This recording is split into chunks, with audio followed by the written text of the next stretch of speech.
crash.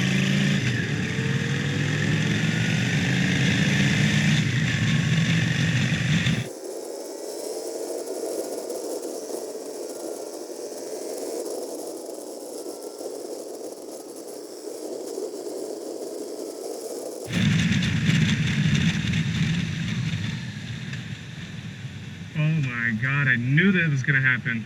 I fucking knew it was gonna happen. Oh my god. Oh, he's good, he's good, he's good. He's good. He's good. I knew, yeah, I knew that was gonna happen. Dude, that motherfucker was trying to make a slam. Turn it off before it catches fire. Kill it, kill it. Oh no.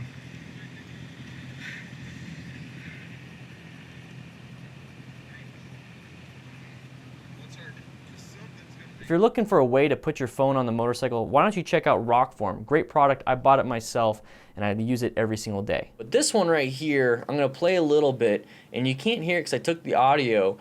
Basically what this rider is saying, oops, he's gonna crash.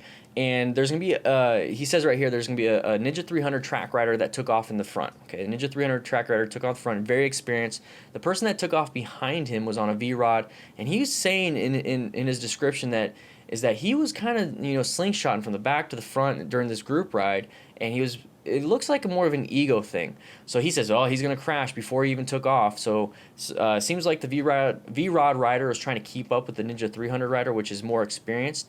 And that's a bad situation. We talk about crash factors here. We have ego now. We have nighttime. We have trying to keep up with somebody so they're not riding their own limit.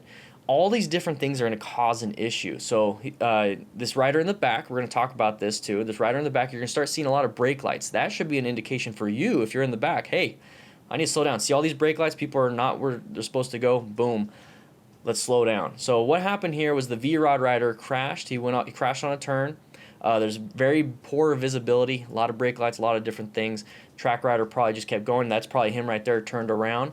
And this rider crashed. Now, I'm shortening a lot of this stuff up. This is actually a long video. So right here, higher speed in a corner. I can't tell exactly if he hit anything. It looks like he might have went off, low-sided, and then tumbled because he's not anywhere near his bike. You have to start thinking about that. Why is he not near his bike? Why is he on the ground, on his back, not near his bike? He either got ejected, the bike fell, and he tumbled, something like that. So the mechanism of injury on this one can be quite high. You don't know exactly what happened until you start exposing things. You know, you take off the pants, jacket, helmet, all those things. You don't want to take off the helmet, though. I'm going to reiterate this. You do not want to take off the helmet unless he's not breathing. If he's not breathing, you need to do rescue breathing. Therefore, you have to take the helmet off. But you need to start, exposing everything. You don't know if there's broken bones. You don't know any of this stuff. He even talked about this. He had a small concussion. This is what I'm reading right here. It says he had a small concussion. He had injuries to himself, a lot of bike damage. He also had a broken collarbone.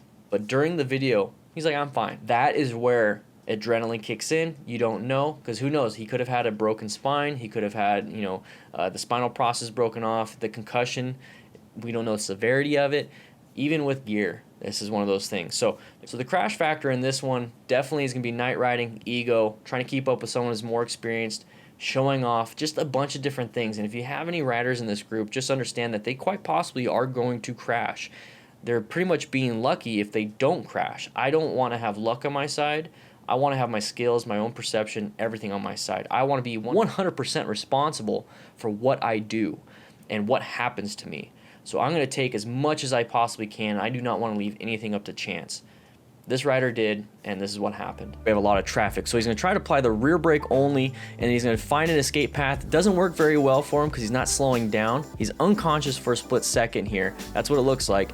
And then he's going to get up, and luckily he didn't get burned, no deformities, no nothing. Very bad skill, very, very high risk in what he's